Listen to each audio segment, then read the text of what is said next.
You open your banking app. Not because something went wrong, just to see where you stand.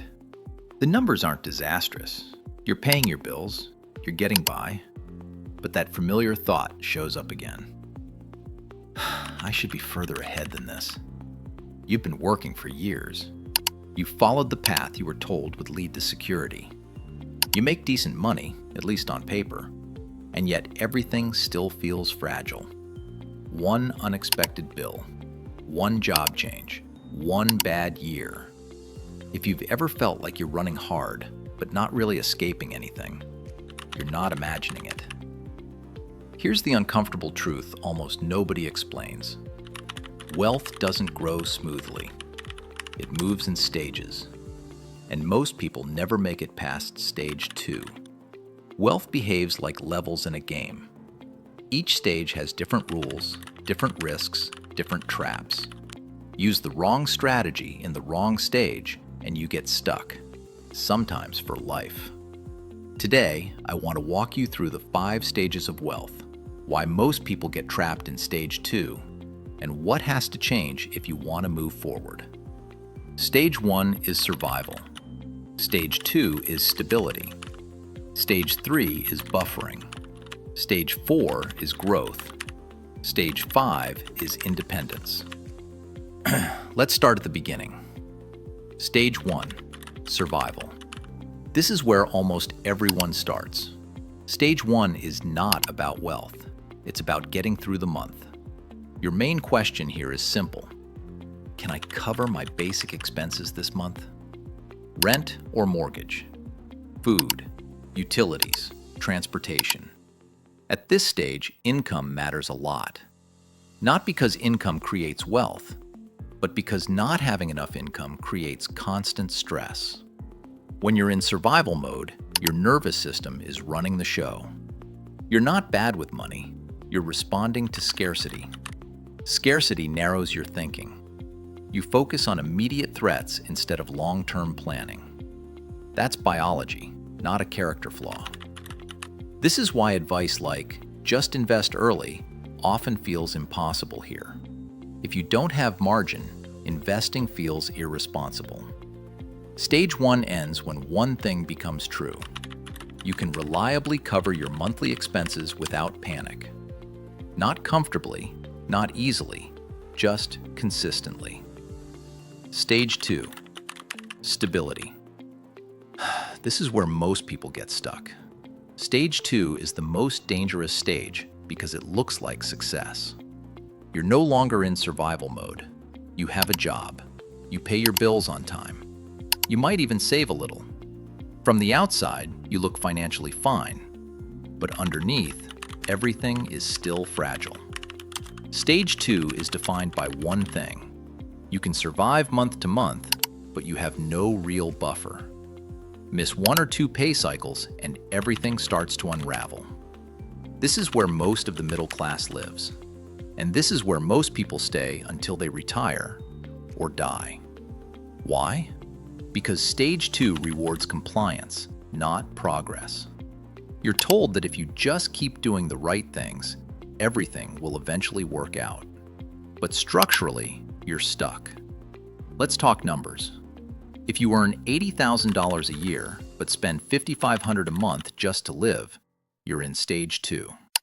If you have debt payments, high fixed costs, and low margin, you're in stage 2, even if your income looks impressive. Here's what most people don't realize. Raising income without changing structure often makes stage 2 worse, not better. Lifestyle inflation kicks in. Fixed costs rise. Stress stays exactly the same. Now you might be thinking, but I'm saving something, doesn't that count? It does, but not in the way you think. Stage 2 savers save reactively. They save when nothing goes wrong. Then one event wipes it out. Psychologically, that's brutal. Your brain learns a very dangerous lesson. No matter what I do, I don't get ahead. Once that belief sets in, people stop trying to change the system. That's why most people die in stage 2. Not physically, financially. Stage 3, Buffering. Stage 3 is where the game actually starts to change. It's defined by buffers. Not wealth, not luxury. Buffers. You can cover months of expenses without income. 3 months, 6 months, maybe more. Here's what most people don't realize. Stage 3 isn't really about money. It's about leverage. When you have buffers, your nervous system calms down. You stop making decisions from fear. You stop clinging to bad situations just to feel safe. And once you reach stage 3, the system treats you differently. Employers sense it. Banks sense it. Even you sense it. You negotiate better. You say no more often. You think longer term. A person with $25,000 in liquid savings often has more real power than someone earning $120,000 with nothing saved. That sounds backwards, but it's true. Stage 3 is where people mistakenly think they've made it. They haven't, but they've crossed an important threshold. They're no longer fragile. Stage 4, growth. Stage 4 is where wealth actually starts to compound.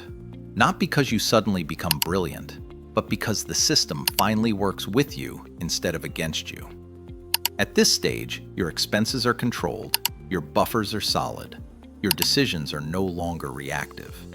Now investing actually makes sense. Not gambling, not chasing hot tips, consistent, boring, long-term growth.